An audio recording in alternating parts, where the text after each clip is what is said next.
Welcome to Inside Texas Football, powered by InsideTexas.com. I'm Joe Cook, joined by Justin Wells.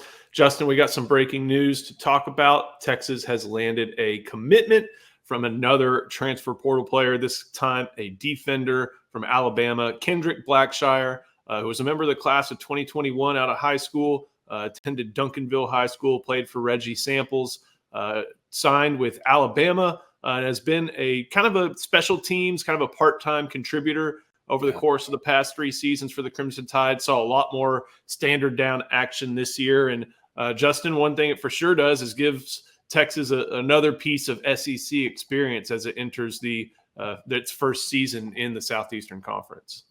Exactly. You know, he's not going to replace Jalen Ford. Ford left a strong imprint on the Texas football program. He's not going to do that. But what he is going to do is use that 6'2.5", 245-pound frame to stuff the run on the inside. You need inside linebackers in the SEC more than you do any other conference. And that's what Blackshire is going to be able to offer. You know, this is a local kid. You know, he grew up in Dallas-Fort Worth. He went to Mesquite Horn. That's actually where I met him at Mesquite Horn, transferred to Duncanville, played for Coach Samples, and then signed out of high school with Alabama. The problem with Kendrick, you know, he didn't have a lot of big stats or production, and it's because this happens pretty often at Alabama. You get caught behind guys. You know, they recruit big guys, you know, year in, year out, especially on the defensive side. And sometimes it's hard to climb up that depth chart. Nothing against Blackshire. They just, you know, when Will Anderson and Dallas Turner and those guys are cooking through, it could be tough sledding. So I think Blackshire is big, not only from a depth standpoint, but like you said, he's from the SEC. He's played in this conference for 3 years. He adds some experience. I remember him in high school. He's an intense kid. He plays with a real chip on his shoulder. And again, that big frame, man, he's a solid 245, 250. He's a guy that can definitely plug gaps and shed the wash. I think he's a big get, not just, you know, not a guy that's going to come in and start immediately or make a giant impact, but a guy that's building blocks towards retooling this defense that we've seen take steps with PK over the last 3 years. You know, looking at one of the important things with portal recruiting is like what it makes up for. And you look at this past cycle, 2024, Texas only signed one linebacker. In the 2023 class, they signed Leongo Lafau, Samaje Burrell, Darian Gillette, and Jelani McDonald. Jelani McDonald is now a defensive backer. That's where he's at right now. You only brought in one in this 2024 class. Like, that's a position where you need, of course, you want to have the numbers, but you need talented guys at those numbers. And I think Blackshire helps in that respect. Of course, you're getting David Benda back. Anthony Hill is coming back. Like, those are two experienced guys who are at your front line. But this adding Blackshire gives you another experienced guy who knows how to play in the middle of the field.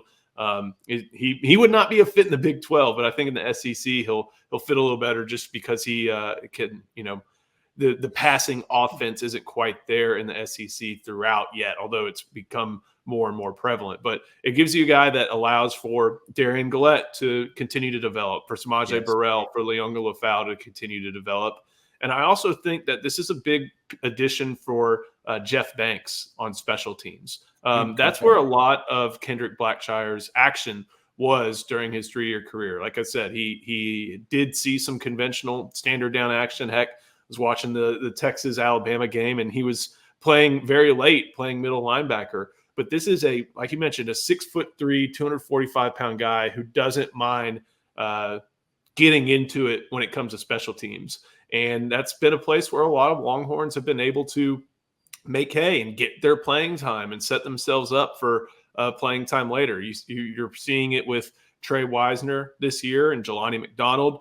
Heck, you know, even though he just transferred to Auburn, Jaron Thompson and Keaton Crawford, or just Jaron is transferred. But those guys back in the 2020 and 2021 years where they were not seeing the field on standard downs, they were making impacts there. And Steve Sarkisian and Jeff Banks and Joe DeCamillis really, really value having guys who can make special teams their focus and something they take so seriously as a way to get on the field later. And when you've got a fourth-year guy who's played in the SEC, that definitely helps in that aspect.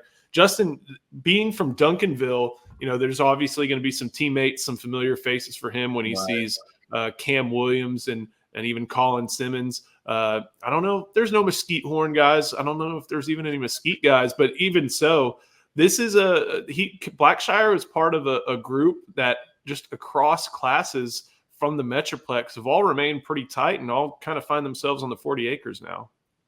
Yeah, Ole Miss jumped in the mix early, and as we've seen, there's not many programs that portal like Lane Kiffin and Ole Miss. Like they do it big, and so that gave you an idea of how valuable he can be and added to a program. Also, remember Jeff Banks was part of this recruitment originally.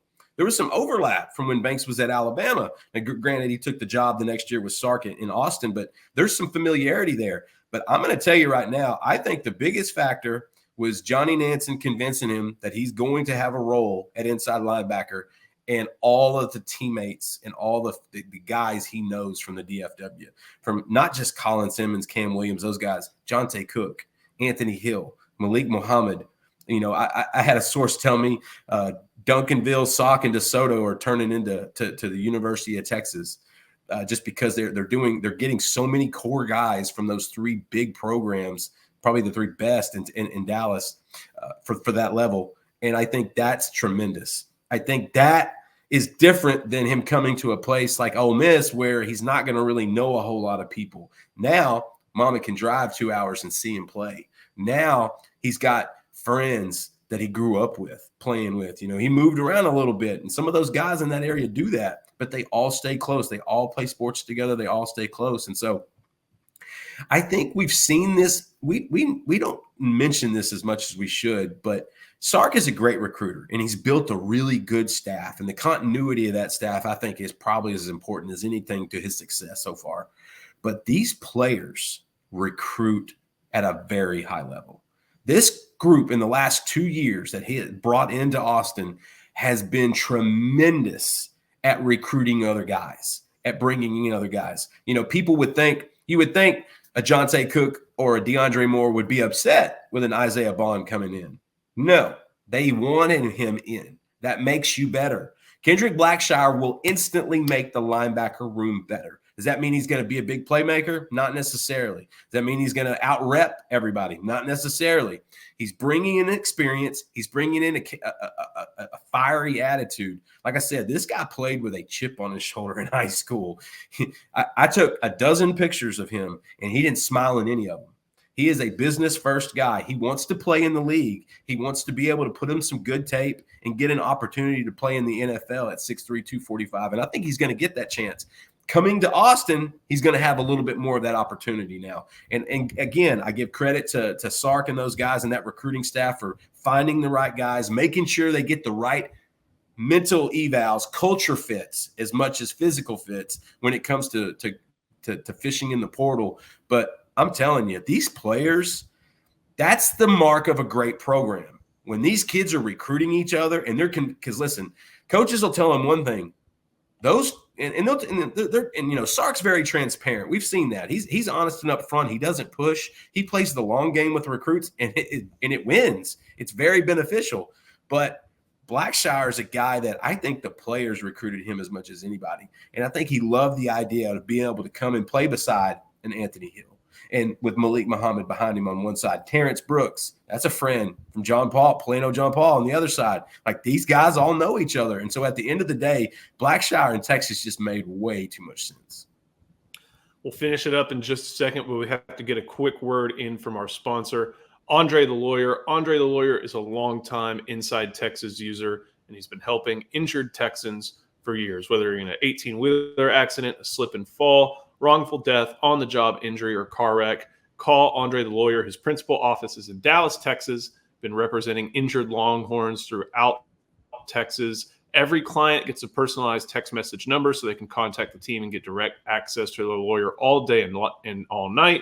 They never take more than their clients. No win, no pay, and no upfront costs. Call Andre the Lawyer at 214-444-8808, 214-444-8808. Justin, the only thing I kind of have left to touch on when it comes to Blackshire is just kind of in the grand scheme of things, every other portal edition that, at least on the defensive side of the ball, that's been made. You've got a guy that in Trey Moore, you needed pass rushers, and you went not too far down the road, got the American Conference Defensive Player of the Year, and now you have filled that need at pass rush right away. Also, you have Colin Simmons coming in.